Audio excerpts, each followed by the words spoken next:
हरे कृष्णा। आज सुनिए पद्म पुराण में आगे की कथा। इससे पहले एक अध्याय सुनने के लिए, वीडियो को लाइक और कमेंट्स करने के लिए आप सभी का बहुत बहुत आभार। भगवान श्री राम जी कहते हैं कि पिताजी की आज्ञा से मैंने सीता जी को स्वीकार किया। उसके बाद महाराज ने मुझसे कहा कि बेटा अब अयोध्या को जाओ। श्री रामचंद्र जी जब इस प्रकार बात कर रहे थे, पुष्पक विमान वहीं पर ठहरा रहा। उसी समय प्रधान राक्षसों ने जो वहां पर उपस्थित थे, तुरंत ही विभीषण के पास जाकर बड़ी प्रसन्नता से कहा कि राक्षस राज, सुग्रीव के साथ भगवान श्री राम जी पधारे हैं। उनके साथ उन्हीं किसी आकृति वाले एक दूसरे पुरुष भी हैं। श्री राम जी नगर के समीप आ गए हैं। ये समाचार सुनकर विभीषण ने उन दूतों का, जो प्रिय संवाद सुनाने वाले थे, विशेष सत्कार किया और उन्हें धन देकर उनके सभी मनोरथ पूरे किए। फिर लंकापुरी को सजाने की आज्ञा देकर वे अपने मंत्रियों के साथ बाहर निकले। मेरु पर्वत पर उदय हुए सूर्य की तरह भगवान श्री राम जी को विमान पर बैठे देख विभीषण ने उन्हें साष्टांग प्रणाम किया और कहा, भगवान, आज मेरा जन्म सफल हुआ। मेरे सभी मनोरथ पूर्ण हो गए, क्योंकि आज मुझे आपके विश्ववंद्य चरणों का दर्शन जो मिला है। इस प्रकार श्री रघुनाथ जी का अभिवादन करके वे भरत और सुग्रीव से भी गले लग कर मिले। इसके बाद उन्होंने स्वर्ग से भी बढ़कर सुशोभित लंकापुरी में सबको प्रवेश कराया और सब प्रकार के रत्नों से सुशोभित रावण के जगमगाते हुए भवन में उन्हें ठहराया। जब श्री राम जी आसन पर विराजमान हो गए, तब विभीषण ने अर्घ्य निवेदन करके हाथ जोड़कर सुग्रीव और भरत से कहा कि यहाँ पधारे हुए भगवान श्री राम जी को भेंट करने योग्य कोई वस्तु मेरे पास नहीं है। ये लंकापुरी तो स्वयं भगवान ने ही त्रिलोकी के लिए कंटक रूप पापी शत्रु को मारकर मुझे प्रदान की है। ये पुरी ही नहीं, बल्कि ये स्त्रियां, ये पुत्र और स्वयं मैं, ये सब कुछ भगवान की सेवा में अर्पित है। भगवान, आपको नमस्कार है, आप इसे स्वीकार करें। इसके बाद राजा विभीषण का मंत्रिमंडल और लंका के निवासी श्री राम जी के दर्शन के लिए उत्सुक होकर वहां आए और विभीषण से बोले, प्रभु, हमें भी श्री राम जी का दर्शन करा दीजिए। विभीषण ने महाराज श्री राम जी से उनका परिचय कराया और श्री राम जी की आज्ञा से भरत ने उन राक्षस पतियों के द्वारा भेंट में दिए हुए धन और रत्न राशि को ग्रहण किया। इस प्रकार राक्षस राज के भवन में श्री रघुनाथ जी ने 3 दिन तक निवास किया। चौथे दिन जब श्री राम जी राजसभा में विराजमान थे, राजमाता कैकसी ने विभीषण से कहा, बेटा, मैं भी अपनी बहुओं के साथ चलकर श्री राम जी का दर्शन करूंगी, तुम उन्हें सूचना दे दो। ये महाभाग श्री रघुनाथ जी 4 मूर्तियों में प्रकट हुए सनातन भगवान श्री विष्णु हैं और परम सौभाग्यवती सीता जी साक्षात लक्ष्मी हैं। तुम्हारा बड़ा भाई उनके स्वरूप को नहीं पहचान पाया था। तुम्हारे पिता ने देवताओं के सामने पहले ही कह दिया था कि भगवान श्री विष्णु रघुकुल में राजा दशरथ के पुत्र रूप से अवतार लेंगे। वे ही दशग्रीव रावण का विनाश करेंगे। विभीषण ने कहा, माँ, तुम रघुनाथ जी के समीप अवश्य जाओ, मैं पहले जाकर उन्हें सूचना दे देता हूँ। ऐसा कहकर विभीषण जहाँ श्री राम जी थे वहां पर गए और वहां भगवान का दर्शन करने के लिए आए हुए सब लोगों को विदा करके उन्होंने सभा भवन को सर्वथा एकांत बना दिया। फिर श्री राम जी के सम्मुख खड़े होकर कहा, महाराज, मेरा निवेदन सुनिए। रावण को, कुंभकर्ण को और मुझको जन्म देने वाली मेरी माता कैकसी आपके चरणों का दर्शन चाहती हैं। प्रभु, आप कृपा करके उन्हें दर्शन दीजिए। श्री राम जी कहने लगे, राक्षस राज, तुम्हारी माता मेरी भी तो माता ही हैं। मैं माता का दर्शन करने की इच्छा से खुद ही उनके पास चलूंगा। तुम जल्दी मेरे आगे आगे चलो। ऐसा कहकर वे सिंहासन से उठे और चल पड़े। कैकसी के पास पहुंचकर उन्होंने मस्तक पर अंजलि बांधकर उसे प्रणाम करते हुए कहा, देवी, मैं आपको प्रणाम करता हूँ। मित्र माता होने के कारण आप धर्मतः मेरी माता हैं। जैसे कौशल्या मेरी माता हैं, उसी प्रकार आप भी हैं। कैकसी बोली, वत्स, तुम्हारी जय हो, तुम चिरकाल तक जीवित रहो। वीर, मेरे पति ने कहा था कि भगवान श्री विष्णु देवताओं का हित करने के लिए रघुकुल में मनुष्य रूप से अवतार लेंगे। वे रावण का विनाश करके विभीषण को राज्य प्रदान करेंगे। वे दशरथ नंदन श्री राम बाली का वध और समुद्र पर पुल बांधने आदि का कार्य भी करेंगे। इस समय स्वामी के वचनों का स्मरण करके मैंने आपको पहचान लिया। सीता जी लक्ष्मी जी हैं, आप श्री विष्णु हो और ये वानर देवतागण हैं। अच्छा बेटा, तुम्हें अमर यश प्राप्त हो। विभीषण की पत्नी सरमा ने कहा, भगवान, यही अशोक वाटिका में आपकी प्रिया श्री जानकी जी की मैंने पूरे 1 वर्ष तक सेवा की थी। वे मेरी सेवा से यहाँ सुखपूर्वक रही हैं। परम तप मैं प्रतिदिन श्री सीता जी के चरणों का स्मरण करती हूँ। रात दिन यही सोचती हूँ कि कब उनका दर्शन होगा। आप श्री जनक नंदिनी जी को अपने साथ ही यहाँ क्यों नहीं लेते आए? उनके बिना अकेले आप शोभा नहीं पा रहे। आपके निकट सीता जी शोभा पाती है और सीता जी के समीप आप। जब शर्मा इस प्रकार बात कर रही थी, उस समय भरत जी मन ही मन सोचने लगे, ये कौन स्त्री है जो श्री रघुनाथ जी से बात कर रही है? श्री राम जी भरत के मन की बात जान गए। तब वे तुरंत ही बोले, ये विभीषण की पत्नी है और इनका नाम शर्मा है।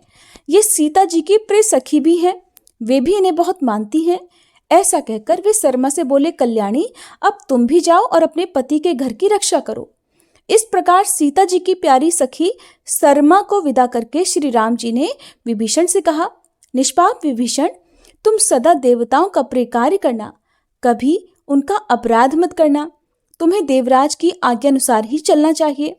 अगर लंका में किसी तरह कोई मनुष्य चला आए तो राक्षसों को उसका वध नहीं करना चाहिए, बल्कि मेरी ही तरह उसका भी स्वागत सत्कार करना चाहिए। विभीषण ने कहा, राजन, आपकी आज्ञा के अनुसार ही मैं ये सारा कार्य करूंगा। विभीषण जब इस प्रकार कह रहे थे, उसी समय वायु देवता ने आकर श्री राम जी से कहा, महाभाग, यह भगवान श्री विष्णु जी की वामन मूर्ति है, जिसने पूर्व समय में राजा बलि को बांधा था। आप उसे ले जाइए और कानिकुब्ज देश में स्थापित कर दीजिए। वायु देवता जी के प्रस्ताव में श्री राम जी की सम्मति जान विभीषण ने श्री वामन भगवान के विग्रह को सब प्रकार के रत्नों से विभूषित किया और लाकर भगवान श्री राम जी को समर्पित कर दिया। फिर इस प्रकार कहने लगे, हे रघुनंदन, जिस समय मेघनाद ने इंद्र को परास्त किया था, उस समय विजय चिन्ह के रूप में वह इस वामन मूर्ति को इंद्रलोक से उठा लाया था। देव, अब आप इन भगवान को ले जाइए और यथास्थान इन्हें स्थापित कर दीजिए। तब तथास्तु कहकर श्री रघुनाथ जी पुष्पक विमान पर आरूढ़ हुए। उनके पीछे असंख्य धन, रत्न और देवश्रेष्ठ वामन जी को लेकर सुग्रीव और भरत भी विमान पर चढ़ गए। आकाश में जाते समय श्री राम जी ने विभीषण से कहा, तुम यहीं रहो।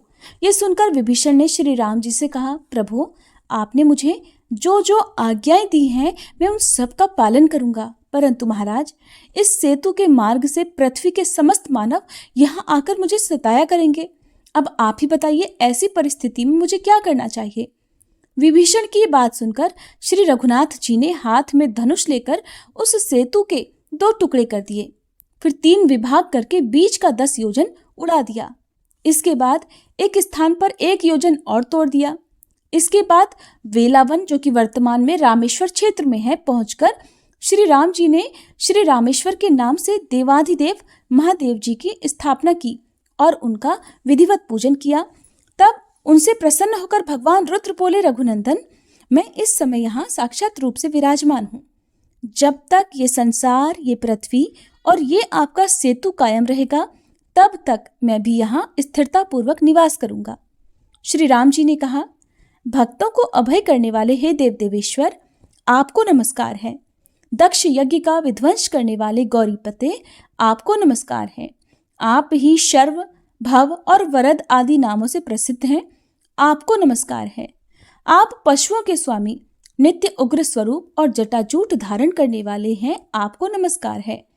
आप ही महादेव, भीम और त्र्यंबक अर्थात त्रिनेत्रधारी कहलाते हैं, आपको नमस्कार है। प्रजापालक, सबके ईश्वर, भग देवताओं के नेत्र फोड़ने वाले और अंधकासुर का वध करने वाले भी आप ही हैं, आपको नमस्कार है।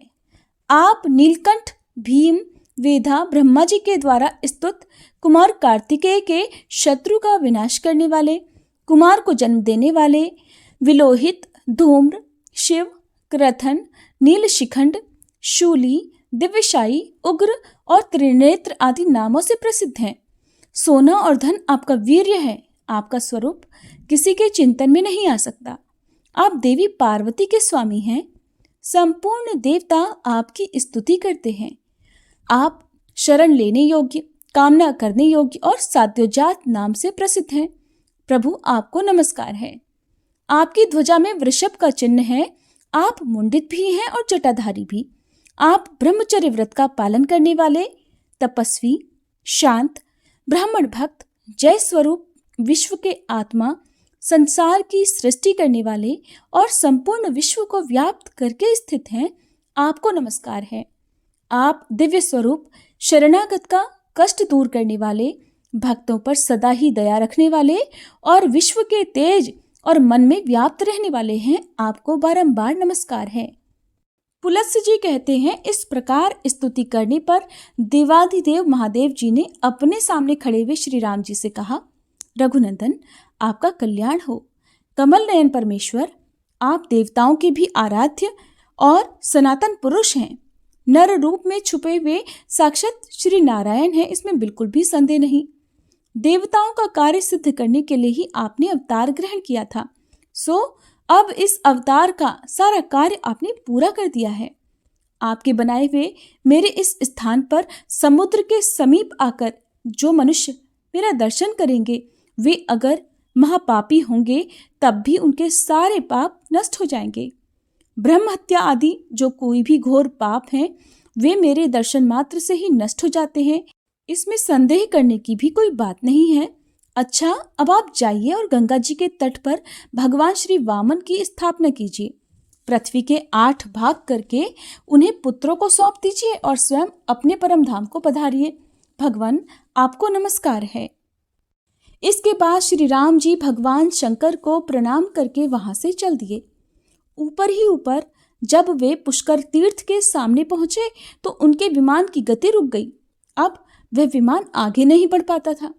तब श्री राम जी ने कहा, सुग्रीव, इस निराधार आकाश में स्थित होकर भी ये विमान कैसे आबद्ध हो गया, कैसे रुक गया?